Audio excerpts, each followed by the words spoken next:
Saya akan berusaha mengurangi, saya berjanji di hadapan Bapa di sorga, saya akan mengurangi mengkonsumsi kata Allah. Sampai pada akhirnya nanti saya tidak menyebutkan lagi kata Allah. Kenapa? Alhamdulillah. Karena kawan, Allah Akhirnya. itu, Allah Maha Perkasa, ternyata Nabi Muhammad atau Ahmad. Saya tidak sudi menyembah Nabi Muhammad. Ya, itu diucapkan oleh Zulkifli M. Abbas, bahwa dia sudah melantik Nabi Muhammad menjadi Allah yang Maha Perkasa. Kalau mereka sering menghina Kristen, wah Yesus dilantik menjadi Tuhan tahun 325. Ternyata sekarang Muhammad dilantik menjadi Tuhan oleh Zulkifli M. Abbas, menjadi Allah Maha Kekal, Allah Maha Perkasa, tanggal 8 Oktober 2022. Jadi kawan-kawan, setiap tanggal 28 Oktober kita akan merayakan yang namanya pelantikan Muhammad menjadi Allah Maha Kekal, Allah Maha Perkasa oleh Zulkifli M. Abbas. Karena ingat, dahulu dia juga yang mencetuskan tanggal 25 Desember, hari mualaf sedunia. Memang Zulkifli ini orang yang luar biasa, bisa menimbulkan beberapa hari-hari raya baru.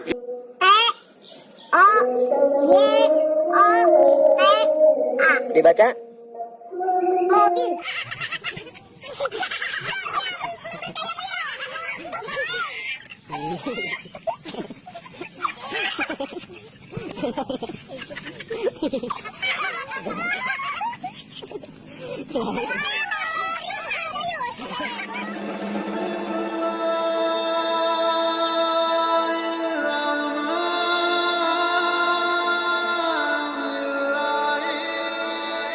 Jadi Yesaya 9 nomor 6 itu bukan untuk Yesus, juga bukan untuk baginda Rasulullah Muhammad sallallahu alaihi wasallam.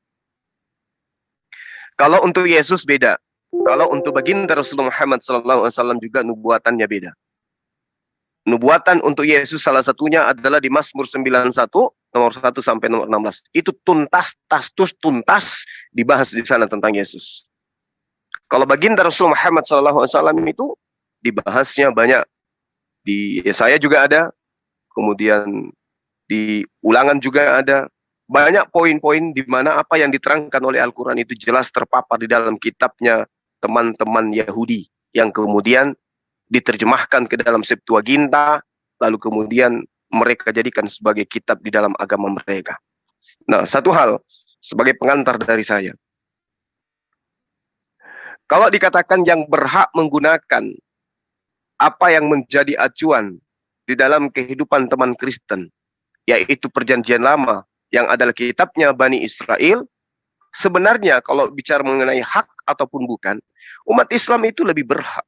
Karena umat Islam yakin benar bahwasanya Nabi Ismail dan Nabi Ishak adalah kakak beradik. Sementara Kristen ini entah dari mana asalnya. Dia bukan berasal dari Bani Ishak. Kalau Islam jelas berasal dari Bani Ismail. Kristen dari mana? Dari Bani mana Kristen ini? Kalau dikatakan dia dari Bani Ishak, maka Yerusalem hari ini akan menjadi markas atau pendopo utama daripada kekristenan. Tapi faktanya, kekristenan itu bermuara dan berpusat di Vatikan Roma. Artinya bahwa Bani Ishak tidak menjadikan ajaran Kristen itu sebagai ajaran yang diterima berdasarkan dengan ajaran para nabi yang datang kepada mereka. Saya katakan, ini adalah penumpang gelap.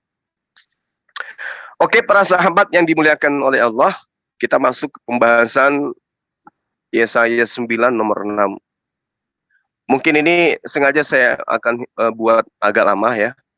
Kalau bom-bom biasa live sampai 11 jam, mungkin kita ya 3 jam lah. Jadi teman-teman yang ingin melakukan aktivitas, silakan aja tinggalkan channelnya, tetap dalam kondisi live, agar supaya banyak orang tercerahkan dengan materi-materi kita ini. Yang Anda tuduhkan, yang Anda ambil, yang Anda ngais-ngais di kitabnya orang Yahudi itu, yang Anda katakan anak dari Yunani, Romawi yang bernama Yesus itu, yang kalian jual kemudian, itu tidak pantas duduk sebagai apa yang Anda ambil dari kitabnya agama lain. Lebih pantasnya kalau Anda ingin melihat lebih jauh, itu cocoknya kepada baginda Rasulullah Muhammad SAW sesuai dengan fakta yang ada di lapangan. Yang membesarkan Kristen itu bukan Yesus. yang membesarkan Kristen itu Romawi dan Yunani, bukan Yerusalem. Hari ini saya berjanji dan bersumpah di hadapan Bapa yang Maha Kuasa bahwa saya akan mengurangi menggunakan kata Allah sekalipun itu terdapat di dalam Bible. Ingat ya, saya akan berusaha mengurangi, saya berjanji di hadapan Bapa di sorga, saya akan mengurangi mengkonsumsi kata Allah. Sampai pada akhirnya nanti saya tidak menyebutkan lagi kata Allah. Kenapa? Alhamdulillah. Karena kawan, Allah Akhirnya. itu, Allah Maha Perkasa, ternyata Nabi Muhammad atau Ahmad. Saya tidak sudi menyembah Nabi Muhammad. Ya, itu diucapkan oleh Zulkifli M. Abbas bahwa dia sudah melantik Nabi Muhammad menjadi Allah yang Maha Perkasa. Kalau mereka sering menghina Kristen, wah Yesus dilantik menjadi Tuhan tahun 325. Ternyata sekarang Muhammad dilantik menjadi Tuhan oleh Zulkifli M. Abbas, menjadi Allah Maha Kekal, Allah Maha Perkasa, tanggal 8 Oktober 2022. Jadi kawan-kawan, setiap tanggal 28 Oktober kita akan merayakan yang namanya pelantikan Muhammad menjadi Allah Maha Kekal, Allah Maha Perkasa oleh Zulkifli M. Abbas. Karena ingat, dahulu dia juga yang mencetuskan tanggal 25 Desember, hari mualaf sedunia. Memang Zulkifli ini orang yang luar biasa, bisa menimbulkan beberapa hari-hari raya baru, ya. Dan Kasihan ya. saya akan berusaha menghentikan mengucapkan kata Allah karena saya tidak sudi nanti mereka mengira ketika saya bicara Allah itu ada merujuk kepada Muhammad, Allah yang perkasa, Allah yang kekal. Saya nggak sudi kawan. Ya.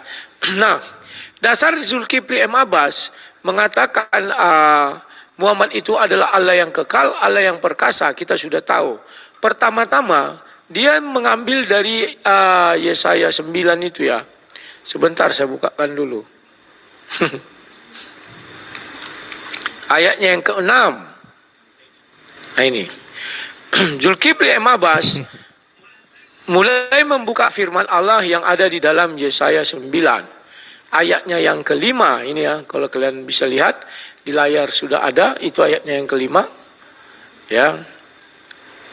Kawan-kawan jangan lupa ya, bagi yang suka stiker silakan, ada juga sekarang ucapan terima kasih, stiker terima kasih ya, sudah disiapkan YouTube 3 ya, super stiker, chat sama terima kasih ya. Nah, kawan-kawan perhatikan di layar ini, sebab seorang anak telah lahir untuk kita, seorang putra telah diberikan untuk kita. Lambang pemerintahan ada di atas bahunya. Dan namanya disebut orang penasihat ajaib. Ya. Allah yang perkasa, Bapa yang kekal, Raja damai. Terima kasih kepada Zulkifli, kalimat Bapa di sini tidak dipakai dia, tetapi digantinya menjadi Allah yang kekal. Jadi kawan-kawan, saya akan mengurangi konsumsi menggunakan kata Allah. Saya berjanji dan bersumpah di hadapan. Iya. Nah, kita saksikan teman-teman efek daripada itu. Kemudian sang akrobat penjual obat ini, dia katakan dan berikrar bersumpah di hadapan Tuhan, dia tidak akan lagi menggunakan kata Allah. Alhamdulillah, mudah-mudahan orang munafik ini benar-benar mengaplikasikan di dalam kehidupannya.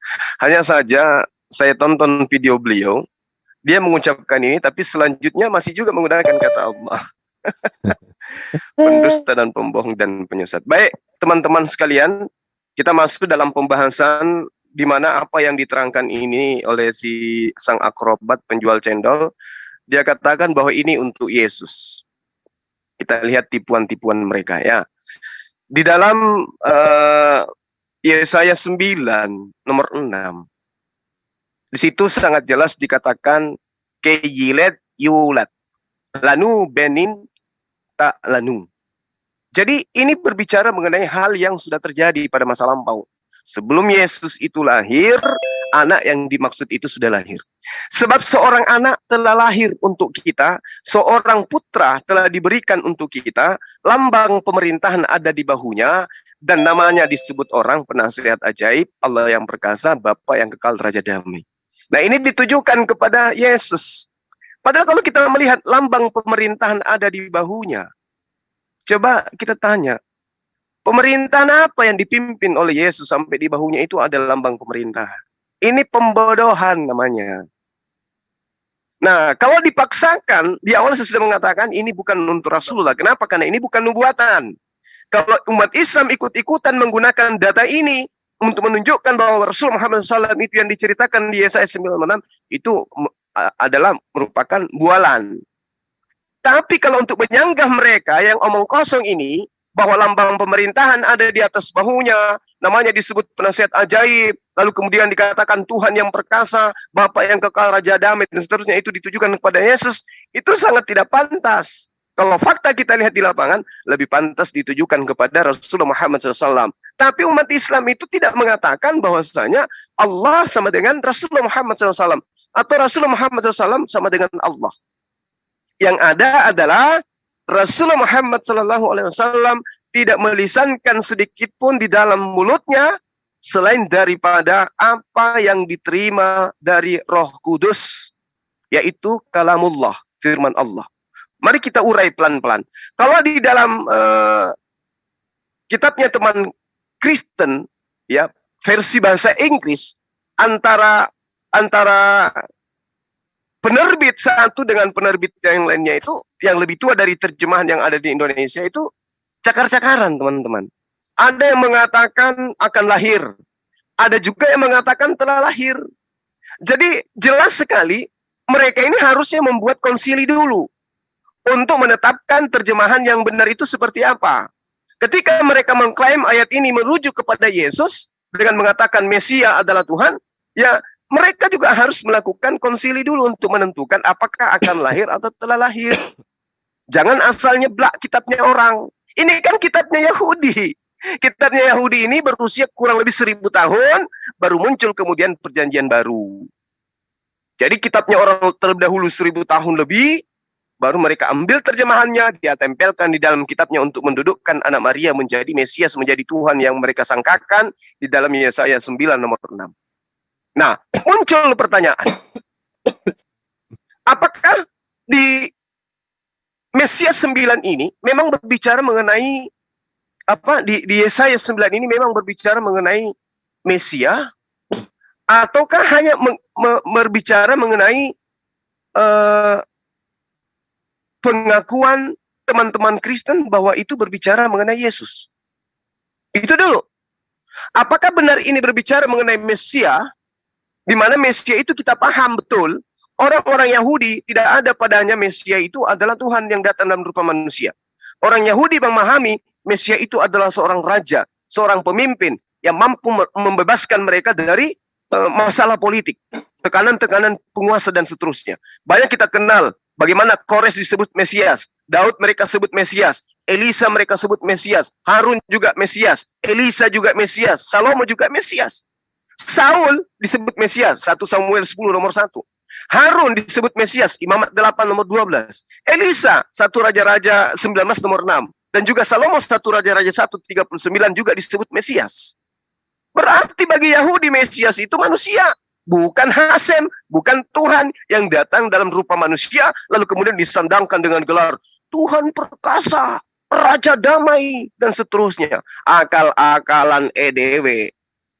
Jadi nggak ada konsep itu dalam agama Yahudi, yang mana mereka yang punya kitab yang masih ori, menggunakan bahasa Ibrani maksud saya. Lalu kemudian, apakah Yesaya 9 ini benar-benar mengatakan bahwa anak yang lahir ini akan menjadi Tuhan? Sebagaimana ajaran Romawi Yunani. Coba kita lihat ajaran Romawi Yunani. Roma 10 nomor 9. Apa yang terlihat di sana? Jika mulutmu berkata bahwa Yesus itu adalah Tuhan, maka engkau akan diselamatkan. Apakah Mesias itu memang lahir untuk menjadi Tuhan? Itu dulu yang penting dipahami. Kita masuk ke ranah Yahudi dulu. Apakah Mesias bagi yang mempunyai kitab, itu akan lahir menjadi Tuhan? Layaknya yang disembah oleh teman-teman Kristen, sang akrobat dan kawan-kawan ini. Tentu tidak, bukan? Yang lahir itu sudah pasti bukan Tuhan. Mengapa mereka menuhankan yang lahir? Karena mereka bukan ajaran para nabi. Bukan ajarannya Yesus, tapi ajaran yang datang dari Romawi dan Yunani. Meski awalnya bermuara dari ahli kitab yang membuatkan surat-surat kepada orang Roma dan Yunani supaya mereka menyatukan antara konsep monoteisme dengan konsep Trinitas. Dan itu laku terjual sampai hari ini. Dan sampai hari ini pun orang Yahudi tidak mau menerima konsep Mesiasnya Kristen. Bahkan mereka cenderung menerima dan mengiyakan Rasulullah Muhammad SAW. Bukti kemarin, sahabat kita Valen meluk ajaran agama Islam. Lebih percaya kalau baginda Rasulullah Muhammad SAW adalah yang dijanjikan. Tapi terkait dengan Yesaya 9 nomor 6, bukan sedang menjanjikan. Ini kisah yang diceritakan tentang hal yang sudah terjadi pada masa itu. Tapi karena mereka miskin literasi, miskin nubuatan, karena memang tidak ada nubuatan untuk mereka selain daripada ular beludak dan ahli neraka yang 2 kali lebih jahat daripada ahli Taurat, makanya mereka mengambil kitabnya orang untuk kemudian dicocokkan kepada Tuhan yang mereka buat, yaitu manusia. Nah, ketiga, apakah ada alasan yang dapat dipercaya bahwa Yesaya 9 nomor 6 itu untuk Yesus? Ada nggak alasannya? Dari sisi pemerintahan, Yesus tidak pernah menjadi tokoh pemerintahan. Dia hanya menjadi pengacau di masa pemerintahan Kekaisaran Romawi ketika mereka berkuasa di tanah Yudea. Yesus hanya seorang pengganggu gitu. Dia hanya sekelas pemberontak pada masa pemerintahan Kekaisaran, sehingga dia dilaporkan untuk ditangkap. Jadi tidak ada alasan yang dapat dipercaya bahwa pasal daripada Yesaya 9 nomor 6 itu untuk Yesus. Tapi kalau kita melihat dari apa yang mereka cocokologikan, Raja Damai, Penasehat Ajaib, dan seterusnya, lebih pantas kepada baginda Rasulullah Muhammad SAW. Apa pembuktiannya yang bisa menjadi keyakinan dan kepercayaan kita? Coba lihat, bangsa jahiliyah, begitu datang Rasulullah, dinasehatin, Pak, menjadi sebuah bangsa yang beradab. Bayangkan, betapa dahsyatnya nasihat Rasulullah kepada mereka. Bangsa jahiliyah seketika menjadi beradab. Bagaimana dengan Yesus?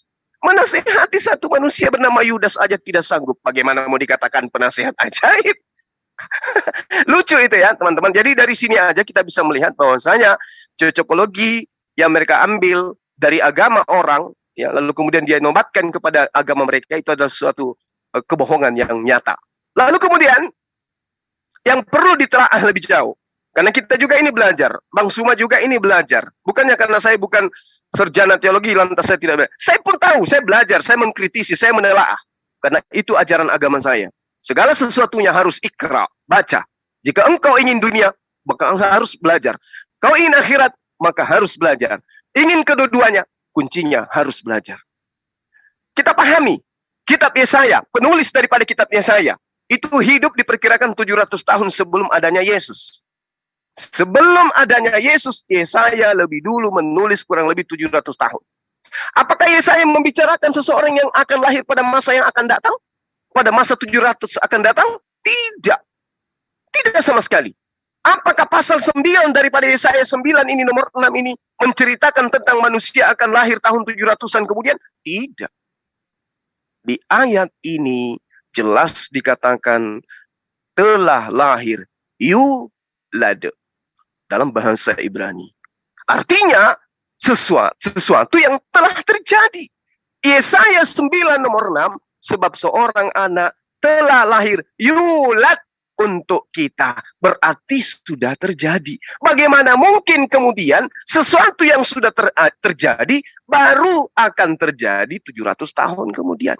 Ini pembodohan. Lalu bagaimana kita bisa tahu? Bagaimana Bang Sum bisa tahu bahwa yulad itu berarti telah lahir? Masa lampau. Sudah terjadi pada masa itu. Sederhana caranya.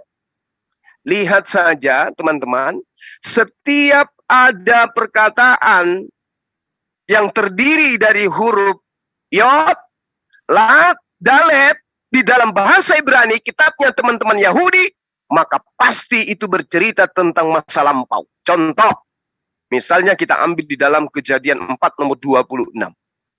Lahirlah seorang anak laki-laki bagi Set. Juga anak itu dinamai Enos. Di situ sangat jelas, yulad, telah lahir seorang anak laki-laki bagi Set, namanya Enos.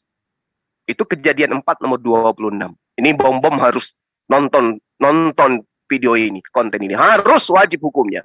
Termasuk Pak Amin yang tadi malam saya katakan lulus sebagai anak sekolah minggu aja baru daftar sudah diusir karena nggak pantas menjadi murid di sekolah minggu, apalagi berdebat dengan saya. Lalu kita lihat Kejadian 35 nomor berapa? Nomor 26. Di situ sangat terang dikatakan, anak-anak Silpa, budak perempuan Lea, adalah Gad dan Asher. Itulah anak-anak lelaki Yakub yang Yulat, yang telah dilahirkan baginya di Padan Aram. Ini jelas telah lahir. Lalu kemudian Hakim-Hakim 18 nomor 29. Mereka menamai kota itu, dan menurut nama bapak leluhur mereka, yakni Dan, yang lahir bagi Israel. Tetapi nama kota itu dahulu adalah Lais, yang telah lahir bagi Israel. Mana lagi? Yeremia 20 nomor 15, Mazmur 87 nomor 5, Rut 4 nomor 17. Banyak dalil yang mana kata itu muncul. Yulad yang menandakan bahwa itu sudah terjadi. Jadi, penulis, pengarang perjanjian baru yang kemudian mengambil cocokologi dari kitabnya orang, salah kemudian menempatkan cerita terhadap Yesus. Nah, kalau kemudian dikatakan bahwa Vayikra Shemo dalam bahasa Ibrani, atau Vayikra dalam bahasa Ibrani yang saya maksud ini telah terjadi, maka itu tidak bisa diingkari. Orang Yahudi atau mereka yang paham tentang bahasa Ibrani, ya, belum belajar bahasa Ibrani, mereka akan paham bahwa yang dimaksud di dalam Yesaya 9:6 itu adalah terjadi sesuatu yang mana sesuatu itu sudah terjadi pada masa itu. Bukan 700 tahun kemudian. Contoh, di dalam Kejadian 1 nomor 5. Dan Allah menamai terang itu siang. Vayikra. Ini kenapa dinamai terang? Vayikra. Karena sudah terjadi siang itu. Sudah terjadi. Jadi nggak ada sesuatu yang sudah terjadi, berarti bukan lagi sesuatu yang menjadi nubuatan. Ini yang teman-teman Kristen harus paham. Terutama timnya Bom-Bom. Ya.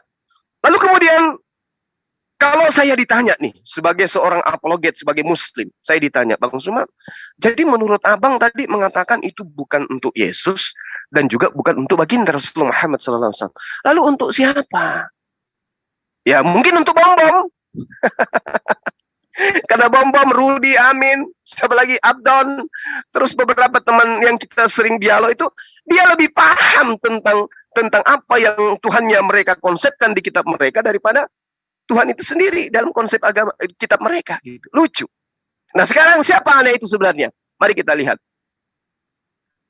Yesaya 9 nomor 6. Sebab seorang anak telah lahir untuk kita. Seorang putra telah diberikan untuk kita. Lambang pemerintahan ada di atas bahunya. Dan namanya disebutkan sebagai penasehat ajaib. Tuhan yang perkasa. Bapa yang kekal. Raja damai. Ini adalah penerjemahan yang dilakukan oleh teman-teman Kristen. Ya, ini adalah terjemahan yang dilakukan oleh penerjemah kitabnya orang Kristen. Kitabnya agama lain diambil, diterjemahkan, lalu kemudian dihadiahkan kepada orang Kristen. Ingat sahabat-sahabat, kemarin saya sempat berdebat dengan Abdun Sogala. Dia menegur saya karena saya karena laqad kafaral ladzina qalu, karena di Al-Qur'an mengatakan ya kafirlah orang, sementara di dalam kitab mereka di dalam Matius 5 dikatakan tidak boleh mengatakan kata kafir. Kenapa dia komplain kayak begitu? Karena penerjemah kitab mereka melakukan sesuatu penyesatan, kata raka diganti menjadi kafir, kata bodoh, jahil diganti menjadi kafir. Inilah mereka. Ini yang terjadi terhadap Yesaya 9 nomor 6. Bayangkan. Terjemahan yang benar menurut grammar bahasa Ibrani. Karena biar bagaimanapun saya juga pernah belajar bahasa Ibrani. Meski saya tidak memiliki ranking pada saat itu. Tapi paling tidak saya pernah belajar. Saya belajar sama Bunda Etika. Terjemahan yang benar pada Yesaya 9 nomor 6 itu, ya, penasihat ajaib, Allah yang perkasa, Bapa yang kekal, itu menyebutnya Raja Damai. Jadi perlu dipahami, berdasarkan terjemahan yang sah, nama anak ini adalah Raja Damai, sesuai dengan perikop. Dan tidak ada hubungannya dengan ketuhanan. Tidak ada hubungannya dengan Allah perkasa, Bapa yang kekal. Nggak ada hubungannya. yang ada sesuai dengan perikopnya itu jelas Raja Damai. Makanya saya katakan ini lebih pantas ditujukan kepada baginda Rasulullah Muhammad SAW. Kenapa begitu? Bayangkan saudara-saudara, pra-Islam, suku-suku Arab, bangsa Arab pada masa itu memiliki Tuhan masing-masing, memiliki sembahan masing-masing. Suku ini Tuhannya ini, suku ini Tuhannya ini, dan mereka memiliki Tuhan-Tuhan seperti itu tidak boleh kemudian Tuhannya melewati wilayah yang mereka punya. Rasulullah Muhammad SAW datang mendamaikan semua suku yang ada di Jazirah Arab. Mengatakan, wahai tinggalkan sembahan-sembahan kalian. Tuhan itu cuma satu, yaitu Allah. Dialah Tuhan negeri Mekah. Negeri Mekah adalah Tuhannya negeri Mekah adalah Tuhan satu-satunya pencipta langit dan bumi. Jadi suku-suku tadi itu terkaget-kaget dan terkaing-kaing. Kok ini ada Tuhan cuma satu ya? Siapa dia? Allah Subhanahu wa Ta'ala. Nah, ini yang dikatakan Raja Damai, mendamaikan semua kondisi-kondisi yang ada pada masa itu menjadi satu seakidah. Mereka kemudian wa'tasimu bihablillahi jami'a wa la tafarraqu. Mereka bersatu mengikat diri dalam satu akidah, tali agama Allah. Mereka tidak bercerai-berai. Siapa yang menyatukan itu? Seorang diri, kawan. Siapa dia? Baginda Rasulullah Muhammad sallallahu alaihi wasallam.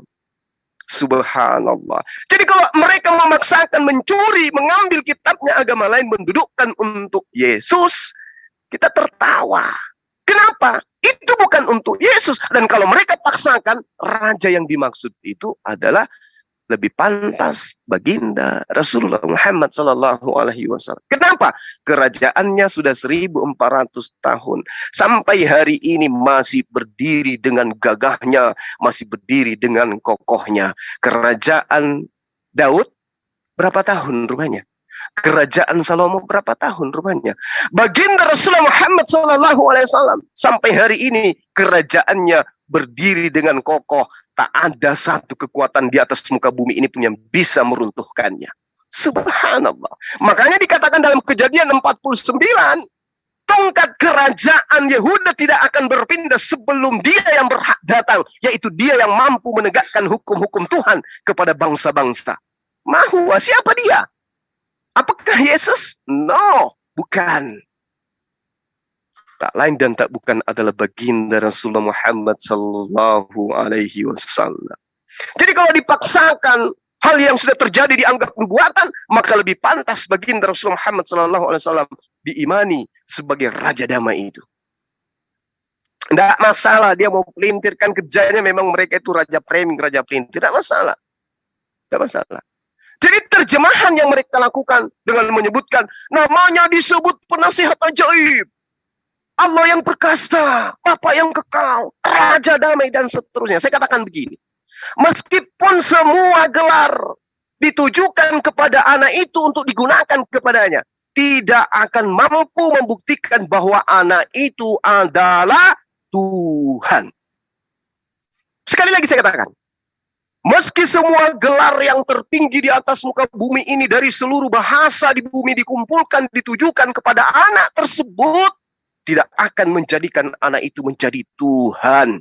Kenapa? Karena dia adalah anak manusia. Hanya orang sinting, orang sedeng yang tidak punya akal sehat yang kemudian menuhankan anak manusia. Apapun judulnya. Nah, coba kita lihat fakta yang ada di lapangan. Sekali lagi. Biar 3 kali saya katakan. Semua gelar dinobatkan ke dia. Bukan hanya penasihat ajaib. Bukan hanya Allah perkasa. Bukan hanya Bapa yang kekal. Raja yang damai. Diberi gelar Allah yang maha bijaksana. Allah yang maha hidup. Allah yang maha mematikan. Allah yang maha kuasa. Sekalipun dinobatkan kepada manusia ini, tetap saja tidak merubah dirinya menjadi Tuhan. Ini yang perlu dipahami. Nah, mari kita lihat di dalam konsep Oten. Oten mengatakan dia adalah Tuhan yang menjadi manusia. Coba kita lihat apa yang terpapar terhadap keadaan fakta yang ada di lapangan. Begitukah keadaannya Tuhan?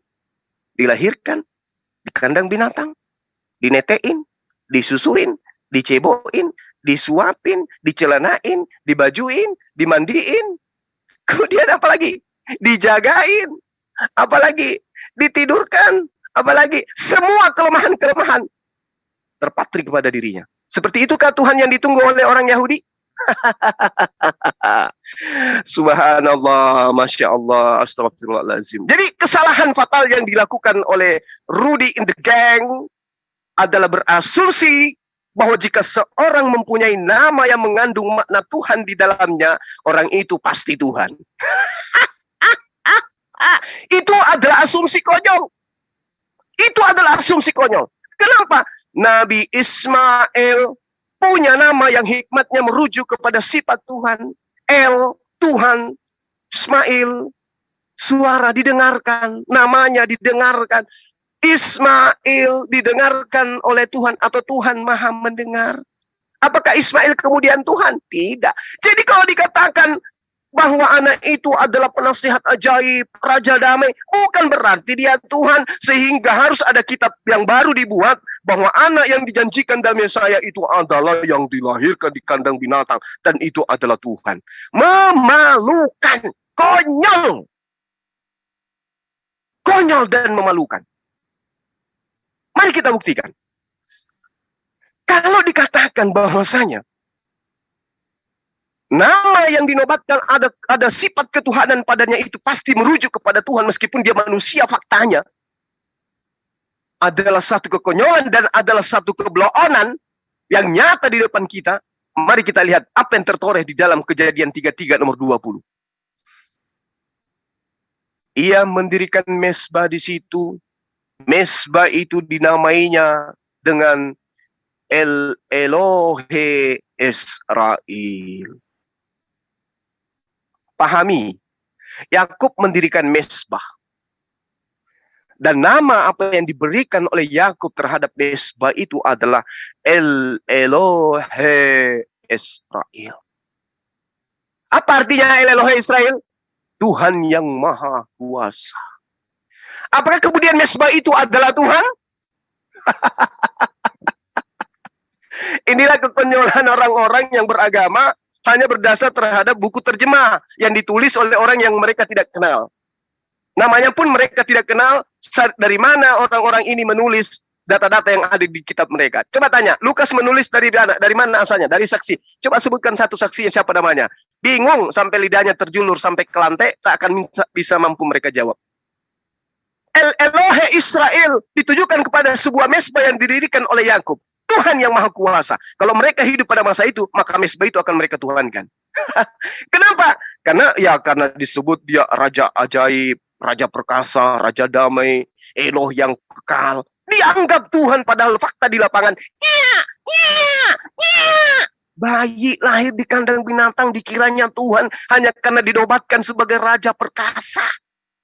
Memalukan. Keluaran, kita lihat di dalam Keluaran. Dalam Keluaran 17 nomor 15. Lalu Musa mendirikan sebuah mesbah, menamai mesbah itu dengan sebutan Adonai Nissi. Wow. Adonai Nissi, Tuhan panji-panji. Tuhan panji-panji, lambang-lambang yang kuat. Apakah kemudian mesbah yang didirikan oleh Musa itu adalah Tuhan? Lalu kemudian di dalam Keluaran 17 nomor 16 dikatakan tangan di atas panji-panji Tuhan. Apakah kemudian ini berarti bahwa Adonai Nissi ini adalah Tuhan? Wah, gila. Lalu kemudian Adonai Shalom. Di situ juga diterangkan di dalam Hakim-Hakim 6 nomor 24. Adonai Shalom. Apakah kemudian mesbah yang dibangun ya oleh Gedeon ini itu dikatakan sebagai Tuhan juga? Tentu tidak. Jadi sahabat-sahabat yang dimuliakan oleh Allah, tidak ada satupun data dari Yerusalem, dari teman-teman praktisi Yahudi, bahwa Tuhan yang mereka tunggu-tunggu, Mesias yang mereka tunggu-tunggu itu adalah Tuhan yang datang dalam rupa manusia. Tapi itu kan benda, Bang Suma. Itu kan benda. Terus maunya apa? Coba carikan data di dalam kitabnya orang Yahudi yang merujuk kepada Tuhan. Oke, Kita lihat. Apakah Eli itu adalah Tuhan? Apakah kemudian orang yang dipanggil Eli di dalam 1 Samuel 1 nomor 3 itu adalah Tuhan? Karena Eli itu artinya adalah Tuhanku. Orang itu dari tahun ke tahun pergi meninggalkan kotanya untuk sujud menyembah dan mempersembahkan korban pada Tuhan semesta alam di Silo. Di sana dia menjadi imam Tuhan. Dia adalah kedua anak Eli, Hofni dan Pinehas. Apakah mereka yang dipanggil Eli ini adalah Tuhan? Karena Eli artinya Tuhanku. Sehingga muncul kemudian apologet yang zaman sekarang, ya, yang jarang mandi, mengatakan Yesus itu terjemahannya sebenarnya adalah Yesua, Tuhan yang maha, dialah Tuhan katanya. Jadi Eli gimana tuh? Berarti Tuhan juga dong si Hofni ini dan Pinehas. Tuhan juga dong dia karena dipanggil Eli. Eli, Eli. Apakah mereka kemudian menjadi Tuhan? Lucu. Agama tanpa tuntunan jelas menjadikan anak manusia menjadi Tuhan. Culun. Lucu. Nah, sekarang mari kita lihat bagaimana kemudian nama Tuhan itu benar-benar dinobatkan kepada seseorang. Keluaran 21 nomor 6. Maka haruslah tuannya itu menghadap Elohim. Lalu membawanya ke pintu atau ke tiang pintu. Tuannya itu menusuk telinganya dengan penusuk dan budak itu bekerja pada tuannya untuk seumur hidup. Apakah kemudian ketika dihadapkan kepada seorang imam yang mereka sebut dengan Elohim, bahwa lalu kemudian Tuhan yang dimaksud itu adalah Tuhan? Tentu tidak. Banyak teman-teman, banyak manusia yang disebatkan sifat-sifat Tuhan kepada dirinya. Sama seperti Musa. Lihat aku mengangkat engkau menjadi Eloh. Musa dilantik menjadi Eloh.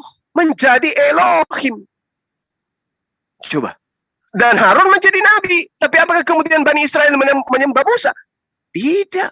Jangankan menyembah Yesus, menyembah Musa saja tidak. Padahal di kitab mereka dikatakan Musa diangkat menjadi Allah bagi Fir'aun. Lalu kemudian Kejadian 31 nomor 29. Aku ini berkuasa. Yesle el yadi. Ini juga kata El ditujukan kepada seorang manusia, ya, yang mengatai Yakub kemudian. Apakah kemudian manusia ini adalah Tuhan? Tentu tidak. Nah, sekarang mari kita kepada topik. Kalau yang dimaksud daripada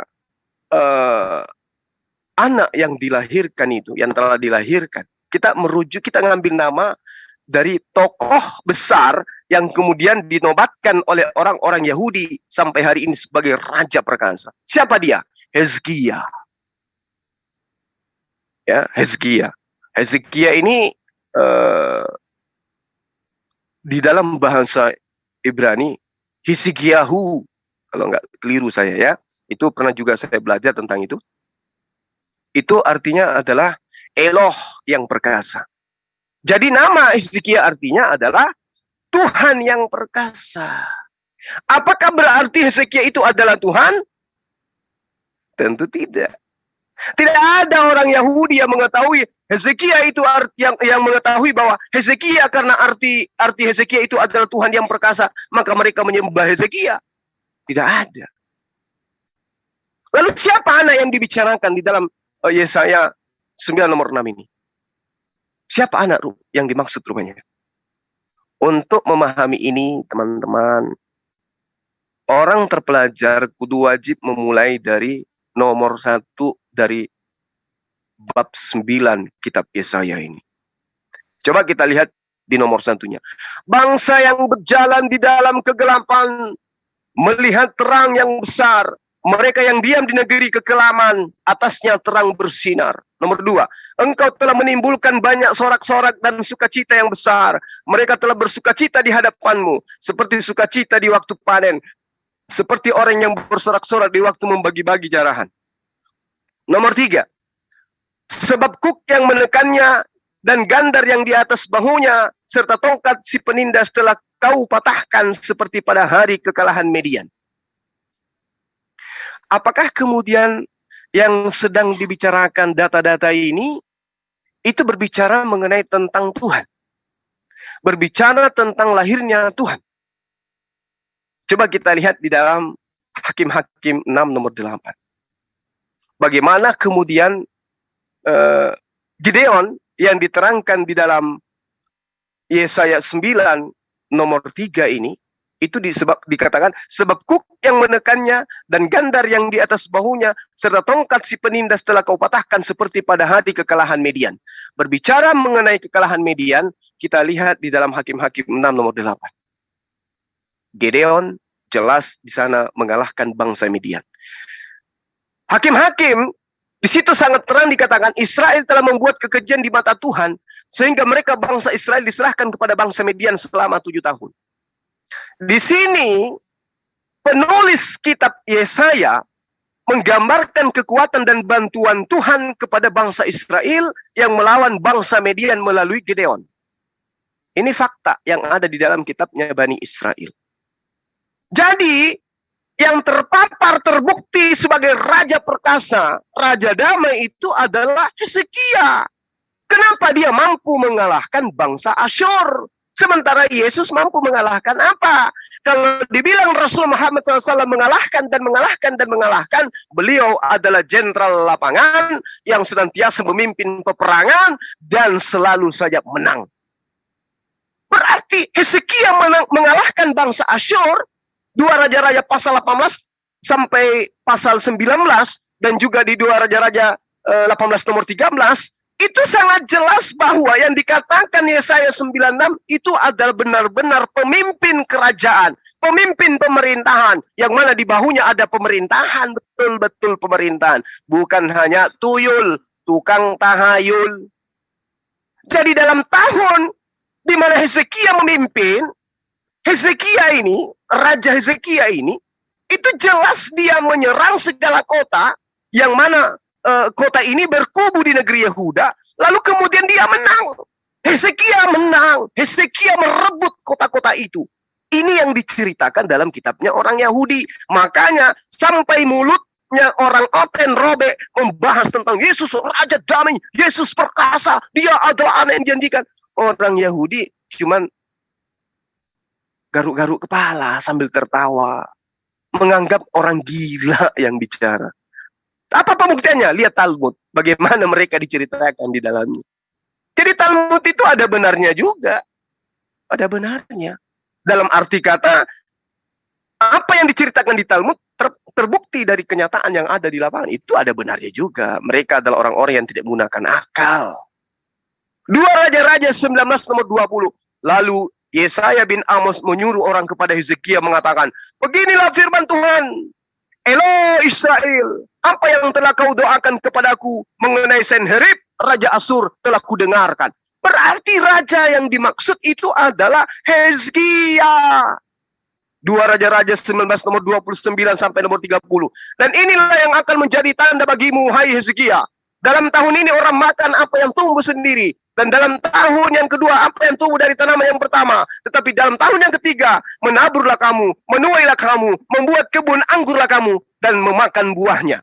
Nomor 30, dan orang-orang yang terluput di antara kaum Yehuda, yaitu orang-orang yang masih tertinggal, akan berakar pula ke bawah dan menghasilkan buah ke atas. Siapa dia? Janji ini kepada siapa? Hezekia. Inilah yang akan menjadi tanda bagimu, hai Hezekia.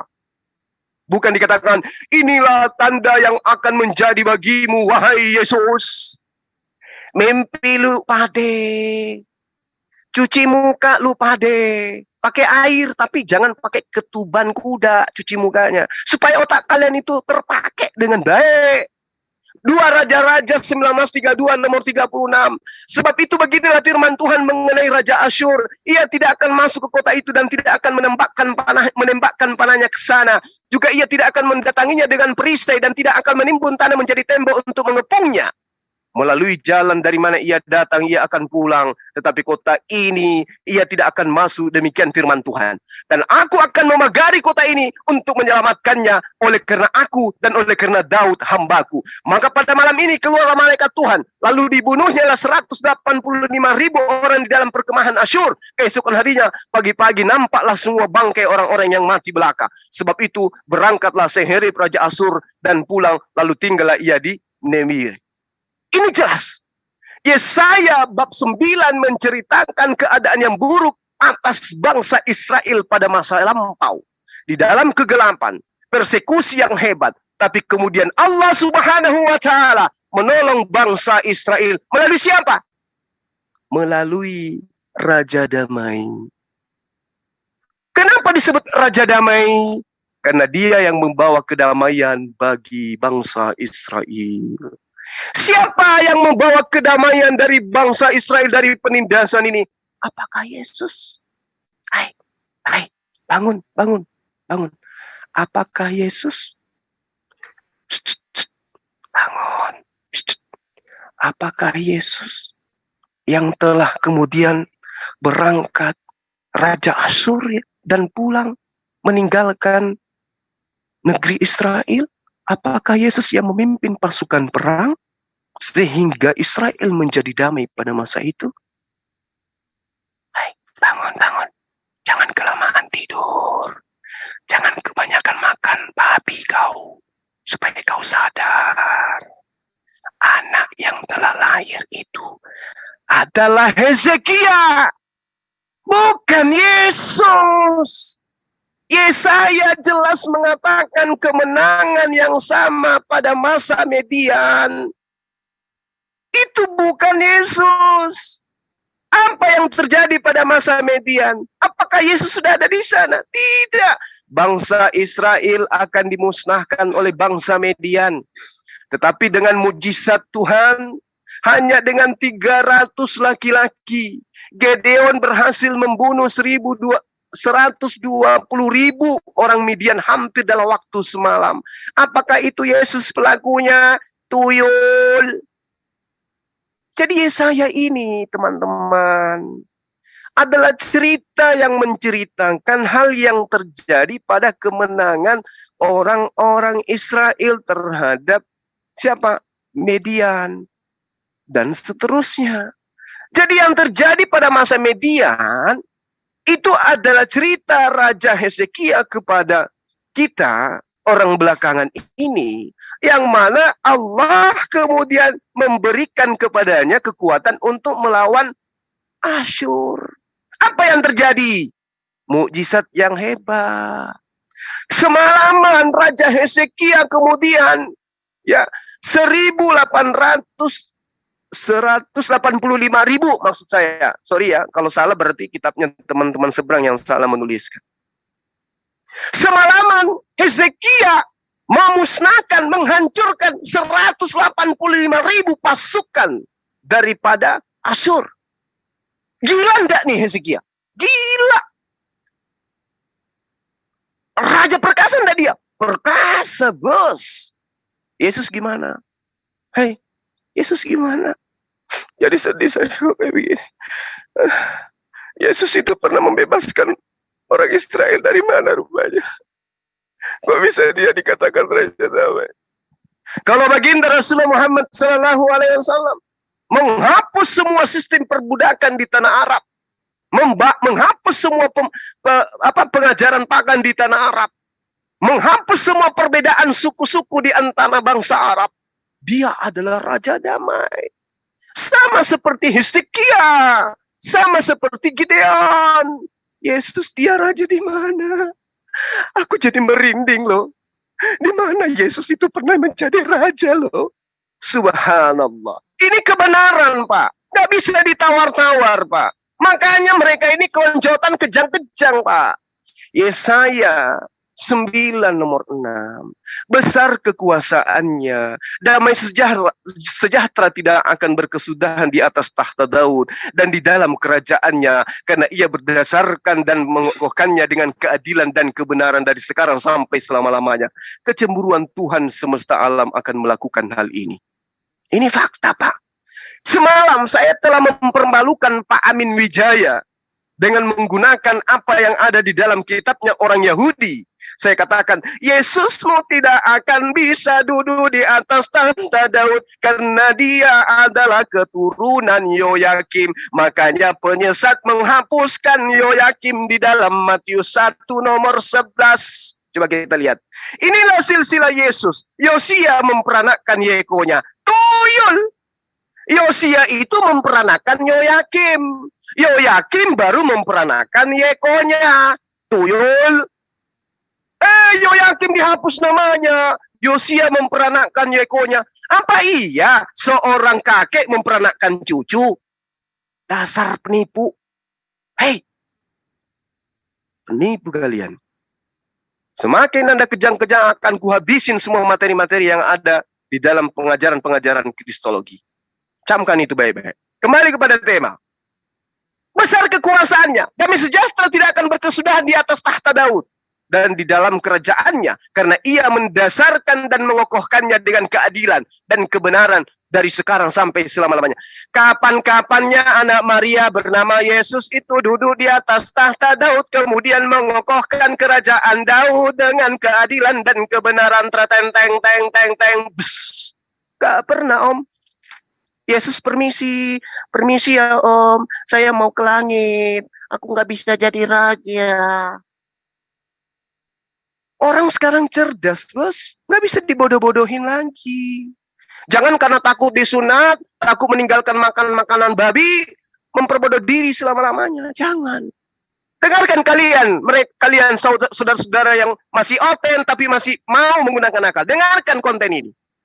Segera beranjak dari ajaran yang menyesatkan. Angkat kaki dari neraka dari sekarang. Jangan kalian tanamkan kaki kalian. Kalian benamkan kaki kalian di neraka dengan kekal. Tinggalkan. Itu pembodohan. 2 Raja-Raja 19 nomor 31. Sebab dari Yerusalem akan keluar orang-orang yang tertinggal. Dan dari Gunung Sion orang-orang yang terluput. Giat cemburu Tuhan semesta alam akan melakukan hal ini. Jadi sahabat-sahabat, mujizat besar yang dibicarakan Yesaya 9 adalah mujizat yang sama yang kita pelajari di dalam 2 Raja-Raja 19 yang sebagian saya uraikan tadi. Jadi kalau ada si Kucluk, si Bloon masih juga mengatakan Yesus adalah raja perkasa, damai dan ini. Ambil pisang, kupas pisangnya, makan isinya, ambil kulitnya, masukkan ke mulut dia supaya dia berhenti bicara seperti itu. Ya. Nah, coba kita lihat. Kalau kita melihat di dalam penggambaran selanjutnya, ya teman-teman, habis ini boleh Anda menambahkan kalau bosan mendengarkan suara saya ya. Di dalam bab selanjutnya di kitab Yesaya, misalnya kita ambil di Yesaya 36. Sorry, kita di 38. Kita ambil di 37. 37 tepatnya di nomor 32. Sebab dari Yerusalem akan keluar orang-orang yang tertinggal. Ya, itu yang diterangkan ya. Dan dari Gunung Sion orang-orang yang terluput. Giat cemburu Tuhan semesta alam akan melakukan hal ini. Ini apa teman-teman? Ini adalah penggambaran kemenangan Raja Hezekia melawan Raja Asyur. Bukan kemenangan Yesus melawan kerajaan Asyur. Kapan-kapannya Yesus hidup pada masa Raja Hezekia. Jadi ini sangat jelas dalam Yesaya 9 bukan menggambarkan anak yang akan lahir 700 tahun di masa yang akan datang dari masa Yesaya. Yesaya menceritakan kekuatan Allah yang bisa menolong bangsa Israel pada masanya. Pada saat Yesaya menubuatkan hal yang dinubuatkan, itu tidak sedang kemudian Islam atau Kristen punya hak untuk mengambil ini, mendudukkan sebagai Yesus atau sebagai baginda Rasul Muhammad SAW. Karena kenapa? Ini adalah sesuatu yang diceritakan pada masa lampau. Kalau nubuatan Yesaya itu bisa diambil, dicocokkan, tapi tidak bisa diklaim bahwa itu 100% adalah si fulan. Nggak bisa. Tapi untuk mengujinya, lihat fakta di lapangan. Contoh, nubuatnya misalnya gini.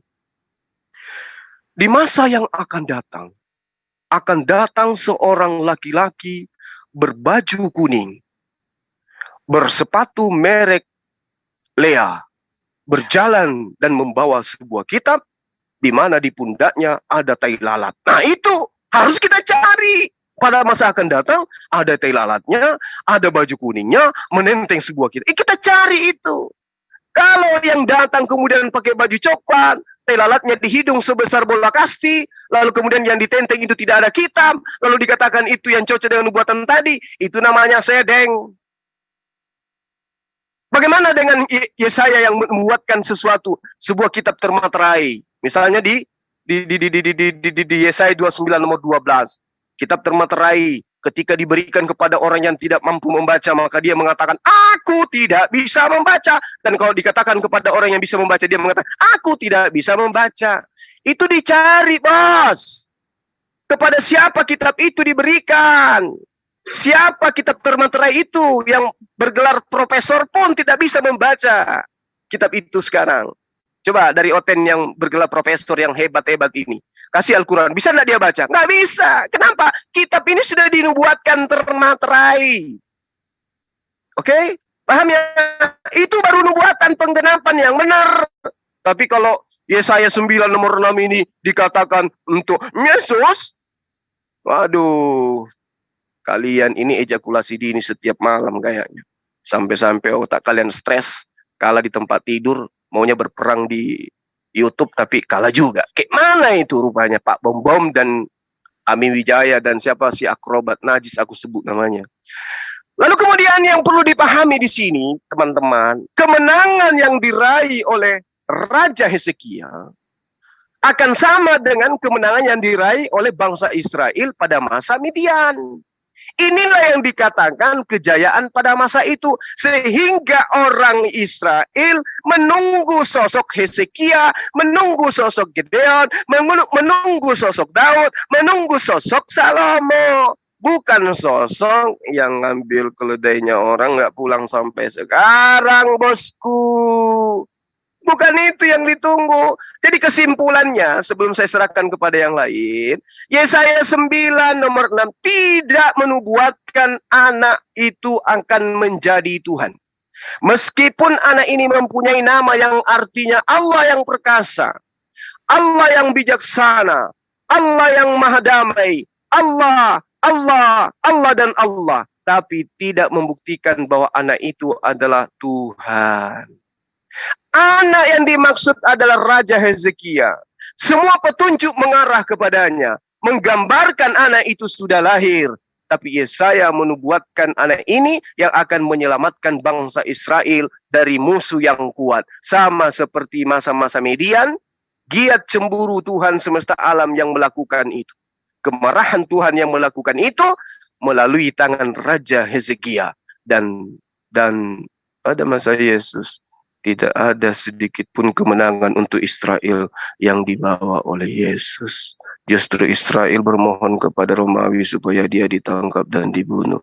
Dan itulah yang terjadi. Pemimpi-pemimpi palsu, pengajar-pengajar palsu, mendudukkan kemudian Raja Hezekia, itu adalah tidak ada, yang ada adalah Raja Halu, yang mereka nobatkan, yang mereka anggap sebagai Tuhan. Demikian sementara, habis ini saya akan balbalin lagi lebih mendalam. Teman-teman yang ingin menambahkan, silakan. Kalau tidak ada, kita masuk ke dalam video. Ayo tarik, Mang. Bapa di sorga, saya akan mengurangi mengkonsumsi kata Allah, bahkan mudah-mudahan sampai akhir hidup saya bisa saya hapus kata Allah dari dalam diri saya. Kenapa? Karena saat ini kalian nanti bisa tersesat dan keliru, kawan. Ternyata Allah itu adalah Nabi Muhammad. Allah yang maha perkasa, Allah yang kekal itu Nabi Muhammad. Jadi selama ini ternyata kalau kita bicara Allah, kita menyembah Nabi Muhammad. Hati-hati kawan. Ini pernyataan Zulkifli yang sangat penting, yang sering dia ucapkan di akhir-akhir ini. Mulai tanggal 8 kemarin itu dia cetuskan hari lahirnya Muhammad sebagai Allah Maha Perkasa, Allah Maha Kekal. Ya. Nah, coba teman-teman lihat si penipu, si pembohong dan si penyesat ini. Dia menuduh saya mencetuskan tanggal 8 Oktober 2022 itu adalah hari kelahiran Rasulullah Muhammad SAW sebagai Allah. Ini penipu, pendusta dia. Karena memang di agamanya itu ya licik boleh, berlaku seperti ular boleh, berlaku merpati boleh, apapun boleh dalam agama mereka. Inilah, tidak ada yang haram, tidak ada yang halal, semuanya diambat. Masa dikatakan Bang Suma telah memproklamirkan katanya tanggal 8. Dasar 3 huruf. Otaknya cuma 3 senti. Tidak bisa menjadi tokoh yang baik di tengah-tengah umatnya. Luar biasa membodohi. Silakan teman-teman, mungkin ada yang ingin menambahkan sebelum kita lanjut. Saya akan membahas pembuktian nubuatan tentang baginda Rasulullah Muhammad SAW itu ada. Tapi yang di Yesaya 9 nomor 6 itu bukan Rasulullah. Tapi kalau dipaksakan itu untuk Yesus, maka saya akan melakukan perlawanan. Tidak pantas untuk dia. Lebih pantas untuk baginda Rasulullah Muhammad SAW. Karena semua yang dilakukan oleh Hezekia itu mampu dilakukan oleh baginda Rasulullah Muhammad SAW. Akan tetapi semua yang dilakukan Raja Hezekia sedikit pun tidak bisa dilakukan oleh Yesus.